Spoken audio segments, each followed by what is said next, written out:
সিদ্দিক আকবর রাদিয়াল্লাহু তাআলা আনহু কেমন শখসিয়ত ছিলেন, আল্লাহর নবীকে কেমন ভালোবাসতেন।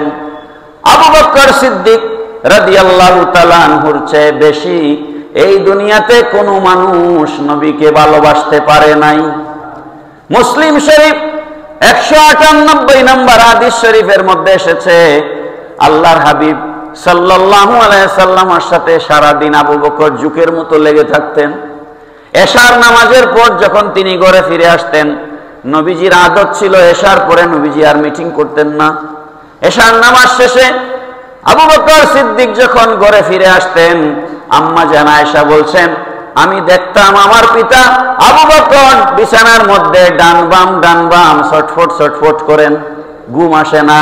আমি জিজ্ঞেস করি, বাবা ঘুমান না কেন, আপনার কি শরীর খারাপ হয়েছে নাকি?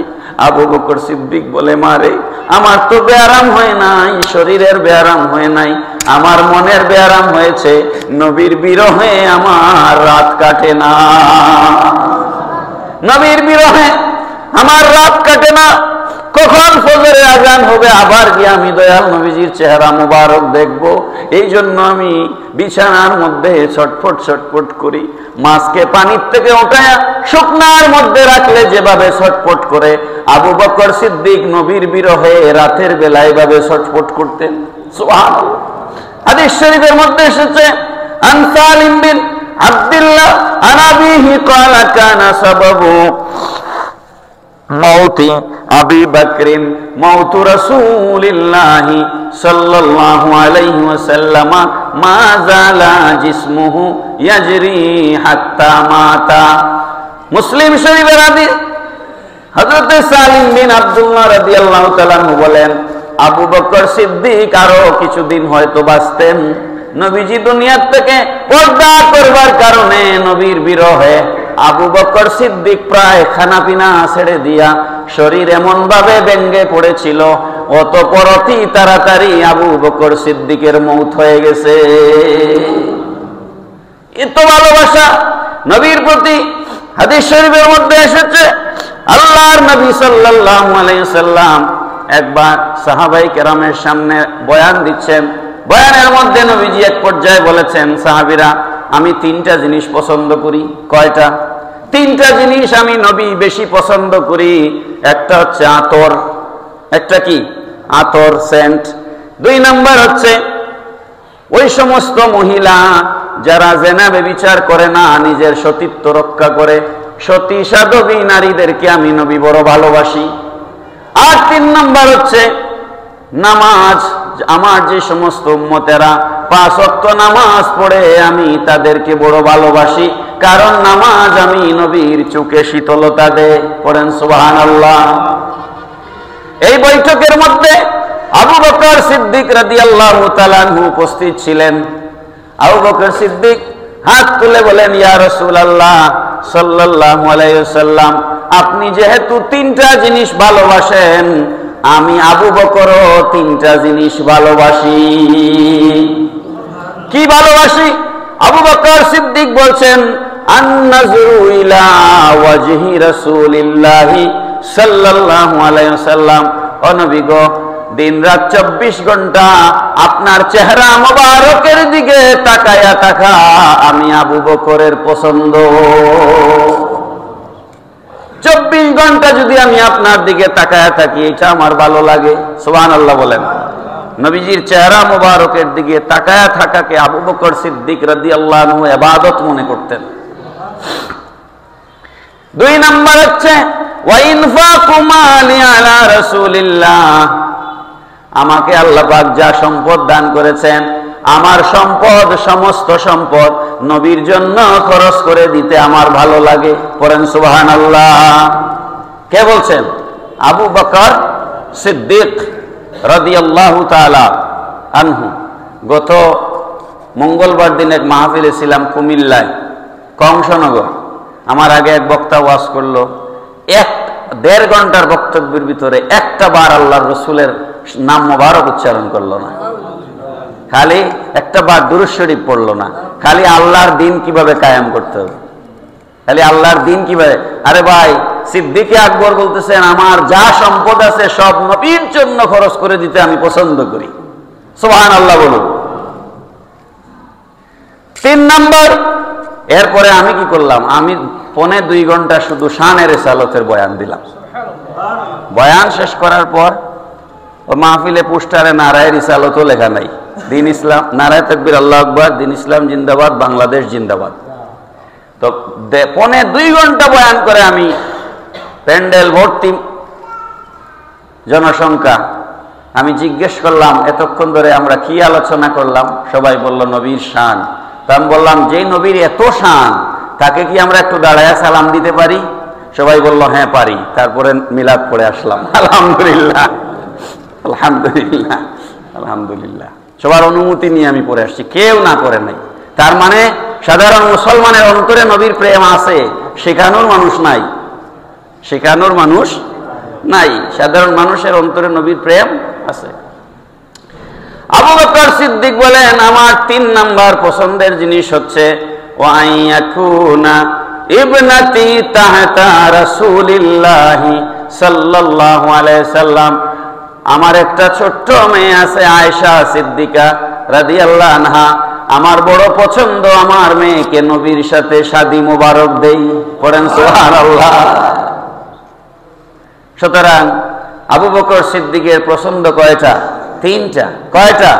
3টা। 1 নাম্বার হচ্ছে আন-নজরু ইলা ওয়াজহি রাসূলিল্লাহি সাল্লাল্লাহু আলাইহি ওয়াসাল্লাম।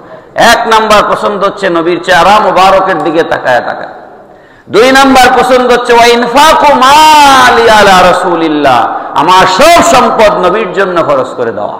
আর 3 নাম্বার হচ্ছে ওয়া ইয়াকুনা ইবনাতি তাহতা রাসূলিল্লাহ সাল্লাল্লাহু আলাইহি ওয়াসাল্লাম, আমার মেয়েকে নবীর সাথে বিবাহ দেওয়া। পড়েন সুবহানাল্লাহ। এরকম ভালোবাসা নবীর প্রতি, এরকম ভালোবাসা পৃথিবীর আর কোন মানুষ দৃষ্টান্ত রাখতে পারে নাই। এজন্য আবু বকর নবীজিকে ভালোবেসে খুব ঠকছেন না খুব লাভবান হয়েছেন? কেমন লাভবান? সারা পৃথিবীর কোটি কোটি মুসলমান নবীজি রওজা শরীফ জিয়ারতে যায়, নবীকে সালাম দিয়াই আবু বকর সিদ্দিককে সালাম দেয়। পড়বেন না সুবহানাল্লাহ? নবীর রওজা শরীফের সাথে কার মাজার? আবু বকর সিদ্দিক, তারপরে ওমর আল ফারুক। নবীকে তিনি দুনিয়ায় এমন ভাবে ভালোবেসেছেন, নবী আখিরাতে তাকে কবুল করে নিয়েছেন, কবরের জিন্দেগিতে কবুল করে নিয়েছেন নবীর ভালোবাসার সদকায়। সারা পৃথিবীর আশেকরা গিয়ে নবীকে সালাম দেয়, সাথে আবু বকরকেও কি দেয়? সালাম দেয়। হাদিস শরীফের মধ্যে এসেছে সিদ্দিক আকবর রাদিয়াল্লাহু তাআলা আনহু ওয়াফাত শরীফের আগে ওসিয়ত করেছেন উনার পুত্র আব্দুল্লাহ বিন আবু বকর রাদিয়াল্লাহু তাআলা আনহু নাকে ওসিয়ত করেছেন যে তুমি রওজা শরীফের পাশে আমার ডেড বডি, আমার লাশ মোবারক রাখবে, তারপর নবীজির কাছে অনুমতি চাইবে। নবীজি যদি অনুমতি দেন তাহলে নবীজির পাশে আমার দাফন কাফন করবে, আর যদি নবীজি অনুমতি না দেন তাহলে জান্নাতুল বাকি শরীফে আমাকে দাফন করবে। সুবহানাল্লাহ। তার মানে কি আবু বকর সিদ্দিকের আকীদা ছিল আল্লাহর রাসূল রওজা শরীফে জিন্দা। এই আকীদা ওনার ছিল কি ছিল না? আর না হলে কি রওজা শরীফ থেকে অনুমতি চায়? ওনার পুত্র আম্মা জান আয়েশা সিদ্দিকা রাদিয়াল্লাহু তাআলা আনহার হুজরা শরীফের মধ্যে গেলেন, গিয়ে বললেন, আয়েশা সিদ্দিকা রাদিয়াল্লাহু তাআলা আনহাকে গিয়ে বললেন আবু বকর সিদ্দিক এখানে দাফন হতে চান, আপনার মতামত কি? আয়েশা সিদ্দিকা রাদিয়াল্লাহু তাআলা আনহা বললেন, আমি জানি আমার পিতা আবু বকর এখানে পছন্দ করতেন, এজন্য এটাই সিদ্ধান্ত। এবার ওনার ডেড বডি লাশ মোবারক নবীর রওজা শরীফের সামনে রাখা হলো। রওজা শরীফে অনুমতি প্রার্থনা করা হলো। রওজা শরীফ থেকে আওয়াজ বের হয়ে আসলো। কি আওয়াজ আসলো? আউসিলুল হাবিবা ইলাল হাবিব। হায় হায়, সুবহানাল্লাহ বলেন। বন্ধুকে বন্ধুর সাথে মিলায়া দাও। রওজা শরীফ থেকে কি কথা এসেছে? বন্ধুকে বন্ধুর সাথে মিলা দাও। ফাইনাল হাবিবা ইলাল হাবিবে মুশতাকুন। আরে আবু বকর এখানে শুধু আসতে চায় না, আমি তো তার জন্য ইন্তজার করছি। শুধু কি আবু বকর এখানে আসতে চায়? আমি তার জন্য অপেক্ষা করছি। এত মর্যাদা আবু বকর সিদ্দিকের। নবীজি বলেছেন, মা নাফানি মালু আহাদিন কাতুম মা নাফানি মালু আবি বকরিন। আবু বকরের সম্পদের দ্বারা আমি নবীর যা উপকার হয়েছে, আবু বকরের সম্পদের দ্বারা ইসলামের যা উপকার হয়েছে, আর কারো সম্পদে তত উপকার হয় নাই। সবাই দান করছে, কিন্তু আবু বকরেরটা কি স্পেশাল? স্পেশাল। আল্লাহর নবী আরেক হাদিসে বলেছেন, বুখারী শরীফের, ইন্না মিন আমান্নান নাসি আলাইয়া ফি সুহবাতিহি ওয়া মালিহি আবু বকরিন। সুবহানাল্লাহ। মাল দিয়ে এবং সোহবত দিয়ে। এই যে আমরা ওয়াজে যাই, সফর করি, আমাদের সাথে একজন মানুষ থাকলে আমরা একটা কনফিডেন্স পাই, তাই না? সাথে একজন মানুষ সফরে, ভালো একজন সঙ্গী সফরে থাকলে আরাম হয় কি হয় না? আরাম হয়। আল্লাহর নবী বলেন, মাল এবং সোহবত, সম্পদ এবং সঙ্গ দিয়ে আবু বকর আমাকে ঋণী করেছে। ইন্না মিন আমান্নান নাস, ঋণী করেছে আবু বকর আমাকে, এর বদলা হাসরের মাঠে আল্লাহ তাকে দিবেন। পড়েন সুবহানাল্লাহ। প্রিয় হাজিরিন, আরো বহু কথা আছে, আর বলা গেল না। একটা হাদিস শরীফ না বলেই নয়। আন আবি হুরায়রা রাদিয়াল্লাহু তাআলা আনহু قال قال رسول الله صلى الله عليه وسلم من اصبح منكم اليوم صائما فقال ابو بكر انا। এক মজলিসে আল্লাহর নবী জিজ্ঞেস করলেন, আজকে তোমাদের মাঝে কি কেউ রোজা আছো? রমজান মাস না, বাইরে। তোমাদের মাঝে কি আজকে কেউ রোজা আছো? আবু বকর বলেন, ইয়া রাসূলুল্লাহ, আমি। পড়েন সুবহানাল্লাহ। নবীজি এরপরে বলেন, ক্বালা ফামান তাবিয়া মিনকুমুল ইয়াওমা জানাজা ক্বালা আবু বকরিন আনা। নবীজি বলেন, আজকে কি তোমাদের মাঝে কেউ কোনো জানাজার নামাজে শরীক হয়েছো? আবু বকর বলেন, ইয়া রাসূলুল্লাহ, আমি। পড়েন সুবহানাল্লাহ। ক্বালা ফামান আতমা মিনকুমুল ইয়াওমা মিসকিনান ক্বালা আবু বকরিন আনা। নবীজি ওই মজলিসে জিজ্ঞেস করেন, তোমাদের মাঝে কি কেউ এমন আছো যে কোনো মিসকিনকে খাওয়াইছো আজকের দিনে? আবু বকর সিদ্দিক হাত তুলে বলেন, ইয়া রাসূলুল্লাহ, আমি। পড়েন সুবহানাল্লাহ। ক্বালা ফামান আদা মিনকুমুল ইয়াওমা মারিদান ক্বালা আবু বকরিন আনা। নবীজি বলেন, তোমাদের মাঝে কি এমন কেউ আছো যে আজকে কোনো রোগীর সেবা করেছো? কোন রোগীর সেবা করেছো? আবু বকর সিদ্দিক বলেন, ইয়া রাসূলুল্লাহ, আমি। পড়েন সুবহানাল্লাহ। ফাকাল রাসূলুল্লাহ সাল্লাল্লাহু আলাইহি ওয়াসাল্লাম মাজতামানা ফি ইমরিইন ইল্লা দাখালাল জান্নাহ। এই চারটা বিষয় কয়টা? এক নাম্বার রোজা, দুই নাম্বার কি? জানাজা শরীক হওয়া, তিন নাম্বার মিসকিনকে খাওয়ানো, চার নাম্বার রোগীকে সেবা করা। নবীজি বলছেন, এই চারটা জিনিস একসাথে যার মধ্যে পাওয়া গেল, আল্লাহ রব্বুল আলামিন তাকে বেহেশত ছাড়া আর কিছুই দিবেন না। তিনি আবু বকর সিদ্দিক, আমাদের নবম শতাব্দীর